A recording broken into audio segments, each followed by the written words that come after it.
OK ចឹងនៅក្នុងវីដេអូហ្នឹងយើងនឹងមកធ្វើការសិក្សាទាក់ទងទៅនឹង health and illness ដែលមានន័យថាសុខភាពនិងជំងឺអូខេចឹងមានន័យថាយើងនឹងរៀនទាក់ទងទៅនឹងសុខភាពហើយនិងជំងឺអូខេចឹងយើងនឹងចាប់ផ្ដើមពីចំណុចទី1អូខេចឹងចំណុចទី1គឺយើងមាន headache អូខេចឹងពាក្យថា headache ហ្នឹងគឺមានន័យថាឈឺក្បាលអូខេចឹងណា head ក្បាលចឹង headache គឺមានន័យថាឈឺក្បាលអូខេចឹងបើសិនជាយើងនិយាយថាខ្ញុំឈឺក្បាលគឺយើងអាចនិយាយបានថា I've got a headache ចឹងមក I've got a headache មានន័យថាខ្ញុំឈឺក្បាលចឹងណាអូខេចឹង I've got ហ្នឹងគឺវាស្មើគ្នាទៅនឹង I have got ទម្រង់ពេញរបស់វាគឺ I have got អូខេចឹងប៉ុន្តែនៅក្នុងការនិយាយគឺភាគច្រើនគឺគេនិយាយទម្រង់កាត់ណាគេនិយាយថា I've got ចឹងមកចឹងមានថាខ្ញុំមានអូខេ I've got a headache មានន័យថាខ្ញុំមានជំងឺឈឺក្បាលអូខេមានខ្ញុំឈឺក្បាលចឹងឯងអូខេចឹងពាក្យទី1ហ្នឹងគឺ headache អូខេចឹងឯងអូខេទី2គឺយើងមានពាក្យ toothache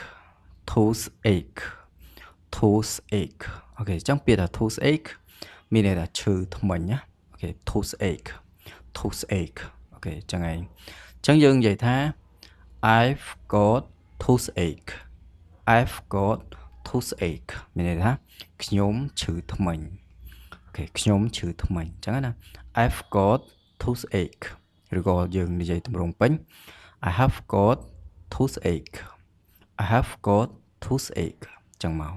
គឺចឹង toothache គឺមានន័យថាឈឺធ្មេញហ្នឹងឯងអូខេពាក្យបន្ទាប់គឺយើងមានពាក្យ dentist អូខេ dentist អូខេពាក្យថា dentist ហ្នឹងគឺមានន័យថាពេទ្យធ្មេញណាអូខេចឹងដល់ពេលយើងឈឺធ្មេញយើងត្រូវទៅជួបពេទ្យធ្មេញហើយអូខេចឹងយើងនិយាយថា I need to go to the dentist អូខេ I need to go to the dentist អូខេដែលមានន័យថាខ្ញុំត្រូវទៅជួបពេទ្យធ្មេញចឹងណាអូខេ I need to go ហ្នឹងមានខ្ញុំត្រូវទៅជួបអូខេចឹងឯងចឹង I need to go to the dentist អូខេមានខ្ញុំត្រូវទៅជួបពេទ្យធ្មេញអូខេចឹង dentist ចឹងឯងអូខេបន្ទាប់យើងមានពាក្យ cold ដែល cold ហ្នឹងវាជានាមមិនមែនប្រែថាត្រជាក់ទេគឺមានន័យថាជំងឺផ្ដាសាយចឹងណានៅពេលដែលយើងមាន a cold អូខេចឹងយើងនិយាយថា a cold អូខេឬក៏ពេលខ្លះគេនិយាយថា a cold ចឹង a ហើយនឹង ហ្នឹងគឺយើងអាចប្រើបានដូចគ្នាអូខេចឹងបើយើងនិយាយថាខ្ញុំផ្ដាសាយអូខេខ្ញុំកើតផ្ដាសាយគឺយើងអាចនិយាយបានថា I've got a cold អូខេ I've got a cold ចឹងមក I've got a cold មានខ្ញុំ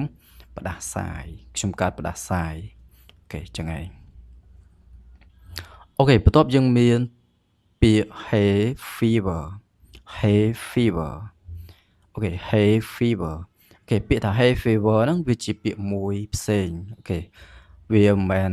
ប្រែ hay ហើយនឹង fever បញ្ចូលគ្នាទេបើ fever បើយើងប្រែដាច់តែវាមានតែក្តៅខ្លួនណាហើយ hay ហ្នឹងប្រែថាច្បើង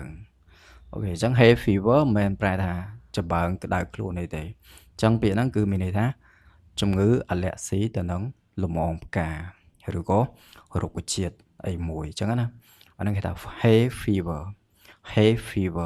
ចឹងឯងអូខេអញ្ចឹងយើងអាចនិយាយបានថា I get hay fever every summer អូខេ I get hay fever every summer អូខេមានន័យថាខ្ញុំតែងតែមានអាការៈអាឡែស៊ីនិងលំអងផ្កាជារៀងរាល់រដូវក្តៅចឹងជារៀងរាល់រដូវក្តៅហ្នឹងគឺ every summer ហ្នឹងឯងអូខេចឹង I get hay fever every summer អូខេខ្ញុំមានអាការៈអាឡែស៊ីទៅនឹងលំអងផ្កា រៀងរាល់រដូវក្តៅចឹងហើយអញ្ចឹងយើងអានថា hay fever hay fever អូខេចឹងហើយអូខេពាក្យបន្ទាប់យើងមានពាក្យ sneeze sneeze sneeze អូខេ sneeze ហ្នឹងមានន័យថាកណ្ដាស់ទៅពេលដែលយើងតឹងច្រមុះឬក៏លមាស់ក្នុងច្រមុះហ្នឹងយើង sneeze គឺយើងកណ្ដាស់ចេញមកហើយអូខេអញ្ចឹងយើងអានថា sneeze sneeze គេចឹងហើយឧទាហរណ៍យើងនិយាយថា I sneeze all day I sneeze all day អូខេមានន័យថាខ្ញុំកណ្ដាស់ពេញមួយថ្ងៃអូខេចឹងណា I sneeze all day ខ្ញុំកណ្ដាស់ពេញមួយថ្ងៃអញ្ចឹង all day ហ្នឹងគឺមានថាពេញមួយថ្ងៃអញ្ចឹងអូខេអញ្ចឹង I sneeze all day អូខេខ្ញុំកណ្ដាស់ពេញមួយថ្ងៃអញ្ចឹងមកអូខេពាក្យបន្ទាប់យើងមានពាក្យ asthma asthma asthma អូខេពាក្យថា asthma ហ្នឹងគឺមានន័យថាជំងឺហឺតអូខេជំងឺហឺតហ្នឹងគឺនៅពេលដែលយើងកើតយើងពិបាកដកដង្ហើមអូខេអាហ្នឹងគេហៅ asthma នៅក្នុងភាសាអង់គ្លេសអូខេអញ្ចឹងយើងអាចនិយាយបានថា my little brother has asthma អូខេ my little brother has asthma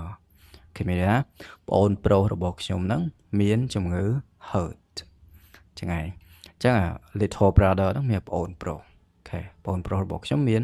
ជំងឺហឺតអូខេ my little brother has asthma ចឹងហើយអូខេអញ្ចឹង asthma ជំងឺហឺត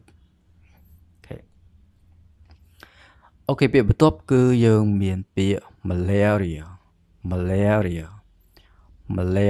អូខេពាក្យថា malaria គឺសំដៅទៅលើជំងឺគ្រុនចាញ់អូខេអញ្ចឹង malaria អូខេហើយយើងស្កត់ទៅលើព្យាង្គទី2ពាក្យហ្នឹងយើងស្កត់ទៅលើព្យាង្គ layer អញ្ចឹងណាអញ្ចឹងយើងអានថា malaria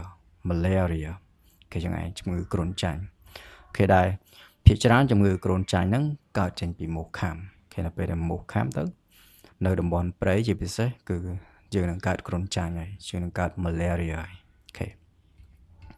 អូខេអញ្ចឹងមើលឧទាហរណ៍យើងអាចនិយាយបានថា mosquitoes can give people malaria អូខេ mosquitoes មានមូស can give people អាចធ្វើឲ្យមនុស្សឬអាចចម្លងទៅមនុស្ស malaria នៅជំងឺគ្រុនចាញ់អញ្ចឹងណា